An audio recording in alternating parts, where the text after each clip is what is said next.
Hi, and welcome to CityBeat. I'm your host, Beej, Recreation Coordinator with Lewiston Parks and Recreation.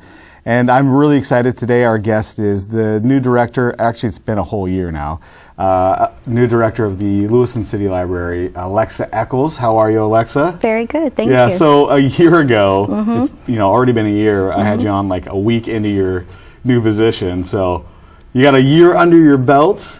And there's been a couple things that have changed with the Lewiston City Library. Can you talk a little bit about, specifically June 8th and the grand opening that was downtown? Yes, half the community, I think, or at least a good portion of the community came. We had over 1,800 people. I mean, that's how many people we know we had based on our people counters. It was an amazing event for those that attended. The energy downtown was fabulous. But yeah, the whole community responded. It was a great moment for Lewiston. And I was there as well, and it was one of those moments in time where you realized that you were a part of something really special in history for our community. So it was really exciting to see. There was this buzz, electricity. People say there's electricity in the air. There really was. It was a fantastic start to this 2013 summer. There are three stories that were pretty impactful about that day. Can you talk about those three stories and individuals? Well, and for me, it really is about the service that we're offering Lewiston, in terms of library service. But it is really about the people, and so thank you for mentioning that. For me, the stories that meant the most to my staff and I, first was a young child who was about 2.5. He came in the door, and Kathy Fellows, who's a longtime library supporter and on the Library Foundation, was standing at the door to greet people. And he ran up and hugged her around the knees and said, "Thank you, thank you, thank you for this beautiful library." And so, out of the mouths of babes, just beautiful. Another moment was involving a teen who came into our new teen sort of center with the media wall, and his response was just, "Wow, now I have a place to hang out." So, it was those moments. We knew that we were going to have them. We had spent years and years planning and fundraising for these moments, and then to have them, it was beautiful. And the last story, just how emotional it was for people to see the library for the first time. We had a senior citizen, an elderly woman, come in, and she literally stood and saw the skylight and the brick and the beauty, and then just packed standing room only, and she just had tears coming down her face. So to not be moved by the people and their experiences and their first experiences, it's been amazing. Yeah, absolutely. When I heard that story, I was like, the hair on my arm standing up, and I get to, oh man, little do people realize how impactful a service like a library is, and more importantly, libraries aren't just libraries anymore. Talk a little bit more about kind of programming and how things have gone, in the last few months. We've been having fun, and I get the most amazing phone calls now. People that have tremendous talent and are like, "Can I come and do this in the library?" And so it's been just fabulous to be able to say yes. We have a gentleman coming to do a program in I believe it's October, cowboy poetry. Just someone that wants to share his talent. This weekend we're doing line dancing as sort of celebrating Roundup, so free line dance classes, and so you get on that 100-year-old red fur floor. Bring your cowboy boots, it should be fun. We have a program in September. We're partnering with the Idaho Humanities Commission Council, bringing Pioneering Women. So it's a great sort of theatrical, historical presentation, which I think will be really dynamic. We're offering computer classes that are free for the absolute beginner, never used a mouse, never turned on a computer. Come in and we'll help you right from the very beginning. So twice a month doing those. We're doing teen programs, so just something for everyone. This summer the teens did a little bit of fundraising to have more programs of their choosing, and so they did a dog wash, which was very cute. They made quite a bit of money, and they're excited to do it again. So just go online to the library's website. There's all the information about the programs, but something for everyone. Cool. And then, matter of fact, a gal that works for me down at Parks and Rec, she was helping out with the dog wash, and she talked about how much fun it was. Yeah. It's such an awesome, fun idea. It's like, oh, washing a dog. Yeah, I didn't really think about it, but it's a fun, unique, twist on a car wash, Yeah. Well, and people will give you $5 to wash their big old rig. It's mud everywhere, and and maybe $20 to wash the dog. So you never know. Yeah. But the teens had fun, and they were able to play in the water and have fun as well. So. You talked about how many people we had at the beginning at the grand opening.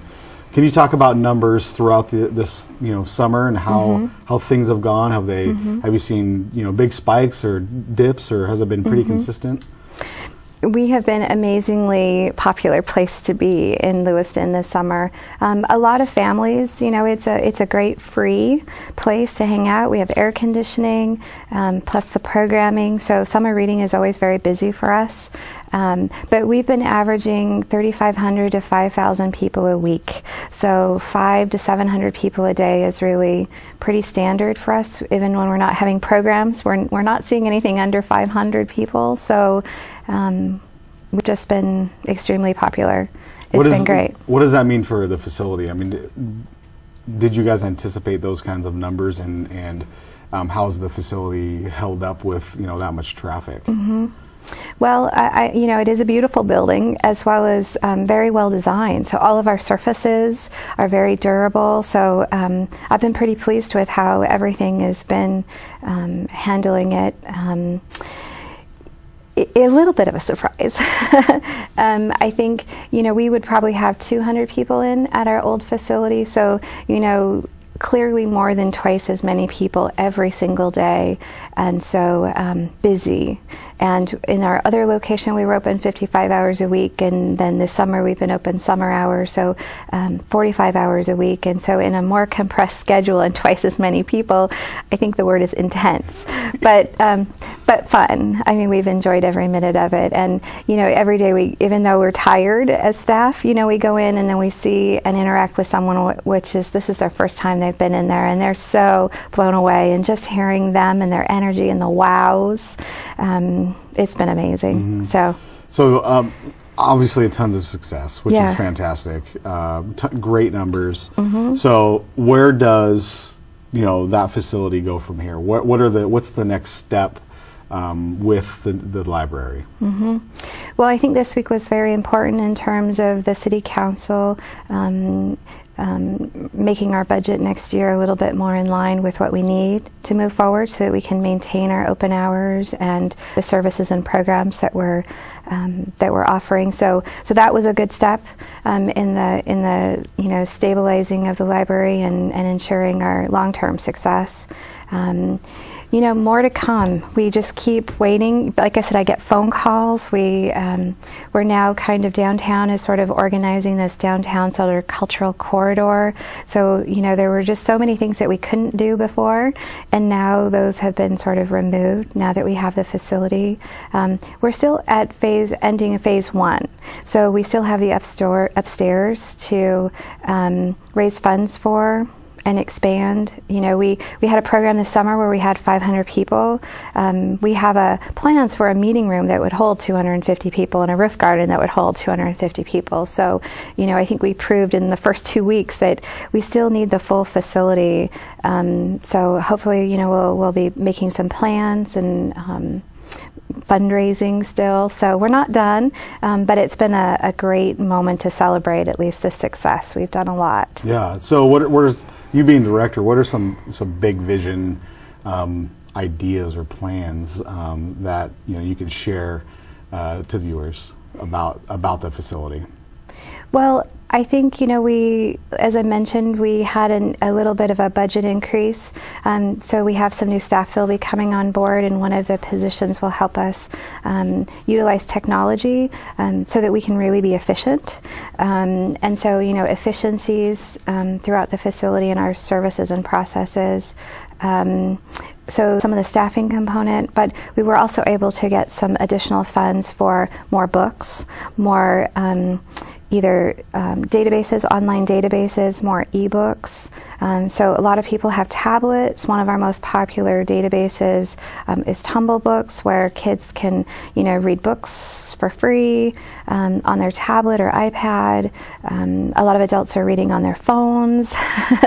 So being able to increase our sort of web presence, I think will be important too. So it's not just visiting the beautiful facility and hanging out there and reading our paper books or our hardback books, but also visiting the library most conveniently from your own home and getting those resources too. So. Mm-hmm. So, I mean, your background, you came from Western Washington. Can you compare, or can you kind of some big, like I said, big vision things about things that you experienced in Western Washington that you would love to see here for citizens in Lewiston to take advantage of here, as far as library services? Mm-hmm.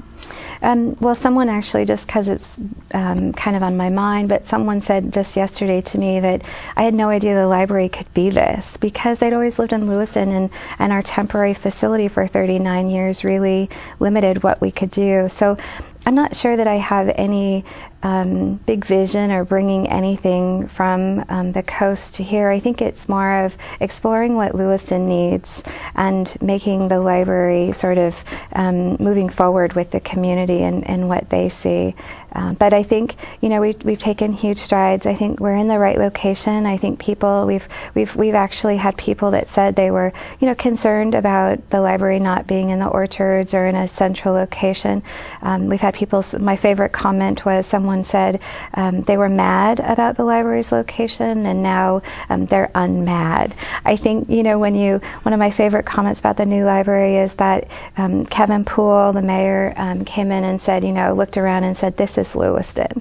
And so, I want to make sure that our services really, that same mantra, "This is Lewiston." So what the community needs. But I do think like technology, resources, supporting people that may not have those resources will be important. Obviously, children and teen programming has always been important and will continue to be important.